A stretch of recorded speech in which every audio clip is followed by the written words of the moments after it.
अस्सलामुअलैकुम friends and welcome to third इफ्तार। तो सहरी करने के बाद मैं सो गई थी और फिर जब आंटी आई तो इन्होंने मुझे आके जगाया और फिर अब आंटी कर रही हैं सफाई। इन्होंने पूरे घर की जो है वो सफाई करेंगी पहले, फिर उसके बाद तपड़ी लगाएंगी। ये तकरीबन आ जाती हैं 10 बजे।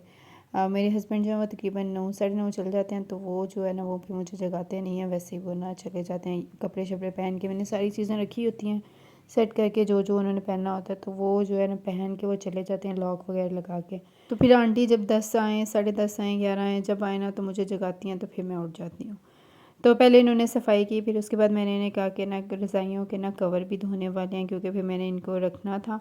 तो कहती हैं चलो ठीक है, मैं उतार देती हूँ, फिर हम ना 1-2 दिन तक मशीन लगा लेते हैं, तो फिर ना उसके अंदर हम धो देंगे। मैंने कहा चलें ठीक है, पहले एक का उतारा, फिर ये अब जो है ना दूसरी का उतार रहे हैं। अब गर्मियाँ आ रही हैं, सर्दियाँ इतनी है नहीं हैं, क्योंकि पहले ज़्यादा थी तब ये यूज़ होती थी, अब तो जो है अब नहीं यूज़ होती। तो मैंने कहा चलो इनको रखने से पहले ना एक दफ़ा अच्छे से धो लें, फिर उसको जो है वो धूप लगवा के और फिर जो है ना वो इसको अंदर रख देंगे। फिर इंशाल्लाह या किस्मत या नसीब अगले साल जो है ना वो इनको यूज़ करेंगे। तो ये वाली रज़ाई उतारते हुए ना उन्हें थोड़ा मसला हो रहा था, क्योंकि इसके ऊपर टांके लगे हुए थे, उसको खोलना भी था और फिर उसके बाद जो है ना वो उतारने थे, वरना जो है वो कवर फट सकता था। तो आंटी बड़े आराम आराम से जो है ना वो उतार रही थी। फिर मैंने आंटी को बोला था दोबारा इस तरह सीने भी, आंटी कहती चलो मैं सी भी दूँगी। फिर उन्होंने इसको वॉशरूम मशीन में डाला। फिर उसके बाद मैंने नमाज़ पढ़ी। नमाज़ पढ़ने के बाद जो है फिर मैंने कुछ तस्मीह वगैरह पढ़नी थी, मैंने वो पढ़ी। फिर मैंने सोचा इफ़्तार के लिए ना आज कुछ डिफरेंट बनाते हैं, तो फिर मैंने जो है वो कीमा लिया और पैन में जो है वो थोड़ा सा घी डाला और कीमे को जो है ना वो उसके अंदर डाल दिया। तो मैं सोची थी कि चिकन का ना कुछ डिफरेंट बनाते हैं, पर मुझे समझ ही नहीं आ रही थी मैं क्या बनाऊँ क्या बनाऊँ क्या बनाऊँ। और मेरे पास सिर्फ कीमा ही पड़ा हुआ था, दूसरा चिकन भी नहीं था। तो फिर मैंने कहा चलो कीमा चाट बनाते हैं, मतलब चने भी हो जाएंगे इसके अंदर और कीमा भी हो जाएगा। ये कुछ ना अनोखा ही कॉम्बिनेशन आज करते हैं। मैंने इसके अंदर ना बहुत कम घी डाला था, जिसकी वजह से ना ये चिकन जो है वो चिपकने लग गया था। तो फिर मैंने कहा कि इसको कैसे उतारा जाए। फिर मुझे याद आया कि इसके अंदर ना थोड़ा पानी डालते हैं और पानी डाल के ना फिर इसको साइडों से इस तरह ना उतार लेते हैं।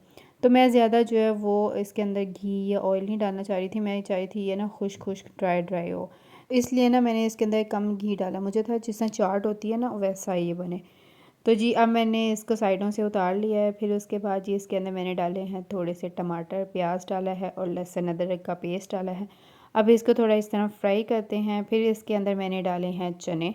चने जो थे वो बॉयल हुए हुए पड़े हुए थे। फिर उसके बाद इसके अंदर मैंने कुछ स्पाइसेस डाले हैं, जिसमें थोड़ा सा नमक डाला है, थोड़ी सी दादर मिर्च डाली है मैंने।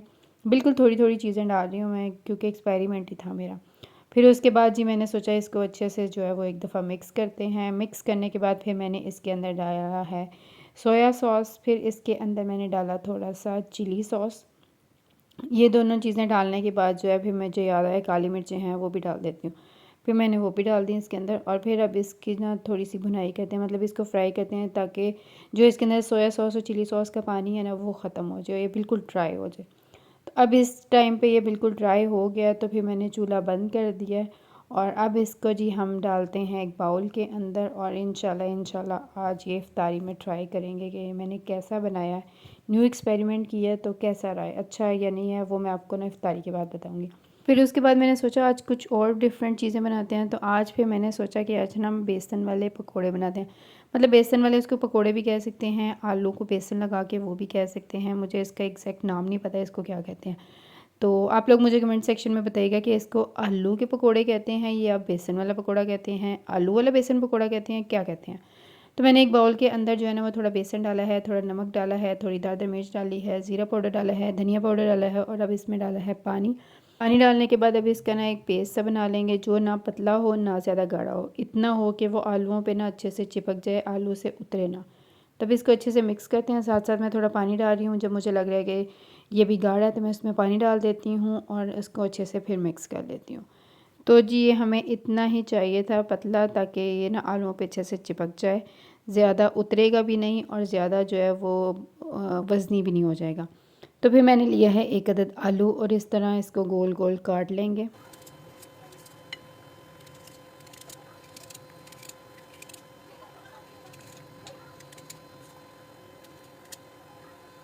तो आलू को काट के मैंने साइड पे रखा। फिर उसके बाद मैंने कहा कि फ्रूट चाट बना लेते हैं। तो आज जो है मैंने गली से जो है वो खरबूजा भी ले लिया था। अब ये मुझे पता नहीं है कि मीठा है फीका, मैंने उसे कहा तो था कि भाई मीठे ही देना। अब पता नहीं है कैसा निकलता है। मैंने कहा इसके अंदर आधा डालती हूँ, ये ना हो कि फीका हो तो फिर ना फ्रूट चाट का टेस्ट भी ख़राब हो, तो मैंने फिर इसके अंदर ना आधा ही डाला।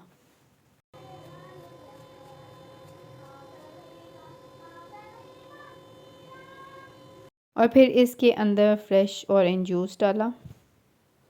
फिर इसको जी अच्छे से निचोड़ के डाल देते हैं और इसके बीज अलग कर लेते हैं। और फिर इसको जी अच्छे से मिक्स कर लेते हैं और साथ ही अगर बीज नज़र आते हैं तो उनको भी जो है वो निकाल लेते हैं। तो अब ये रेडी हो गया, इसको रखते हैं फ्रिज में। तो इफ्तारी का टाइम जो है बिल्कुल करीब आ गया था, तो मैंने कहा अब चीज़ें जो तलनी हैं उनको तलना स्टार्ट करें। तो ये हमारा लिक्विड रेडी है, इसके अंदर मैंने डाला है आलू और अब इसको करते हैं फ्राई। अच्छा, मुझे लग रहा था कि ना ऑयल गर्म हुआ हुआ है, मगर ऑयल इतना ज़्यादा गर्म नहीं था, क्योंकि इफ्तारी का टाइम जैसे जैसे करीब आ रहा था इन्होंने गैस का प्रेशर कम कर दिया था, गैस बिल्कुल जो है वो स्लो हो गई हुई थी। तो फिर मैंने कहा चलो यार जैसी भी है ना अब इसको डाल देते हैं। तो ये मैंने फिर ना थोड़े कम गर्म ऑयल में ना डाल दिए। मैंने कहा चलो बन तो जाएंगे ना इस तरह। तो बारी बारी इन सबको इसके अंदर डाल देते हैं और थोड़ी देर इनको पकने देते हैं।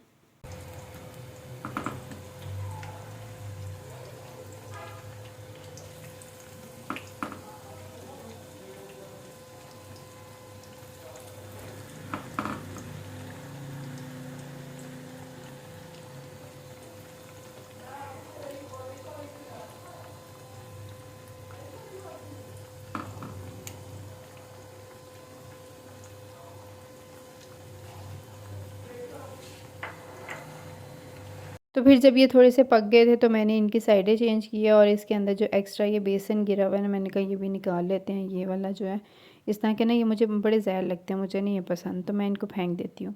फिर जब ये दोनों साइडों से अच्छे से पक गए थे तो मैंने कहा अब इसको निकालते हैं छन्नी में और फिर इसका जो है ना ऑयल निकल जाएगा। फिर उसके बाद जो है ना इसे किसी प्लेट में डालेंगे जिसमें हम लोगों ने रखनी है इस तरह, वरना ऑयल बहुत ज़्यादा होता है वो फिर ना अजीब सा गले को लगता है और वो ऑयल वैसे भी अच्छा नहीं होता। तो फिर उसके बाद जी उसी ऑयल के अंदर मैंने डाल दिए थे समोसे। ये मैंने 3 ही फ्राई करने थे तो मैंने 3 ही इसके अंदर डाल दिए।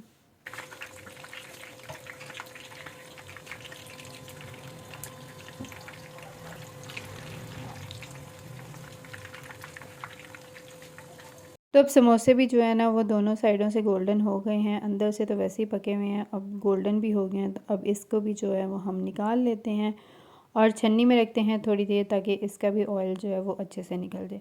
और उसके बाद ये इफ्तारी का टाइम बिल्कुल करीब आ गया था, तो मैंने इफ्तारी के टेबल पे ये सारी चीज़ें जो है वो लगा दी थी। अल्लाह का लाख लाख शुक्र है, अल्लाह पाक ने इतना कुछ दिया, जितना शुक्र अदा करें कम है। चलें अब इफ्तारी करते हैं और अपने लिए दुआ करते हैं, अपने गुनाहों की माफ़ी मांगते हैं। तो आप लोग भी दुआ में प्लीज़ मुझे भी याद रखिएगा। तो फिर इफ्तारी करने के बाद जी मैंने सोचा कि इसका रिव्यू तो दिया ही नहीं, तो ये बाकी सारा जो है वो मैंने खा लिया था। ये थोड़ा सा बच गया था, ये तो ये बहुत ही मज़े का था, बहुत टेस्टी था। आप लोग इसको ज़रूर ट्राई करिएगा और डाइट वाले भी इसको खा सकते हैं, बहुत ही मज़े का था, बहुत टेस्टी था। फिर उसके बाद जी मैंने नमाज़ पढ़ी। नमाज़ पढ़ने के बाद अब हम धोते हैं बर्तन। तो आज का व्लॉग यहीं तक था। वीडियो अच्छी लगे लाइक करिएगा, चैनल को सब्सक्राइब करिएगा।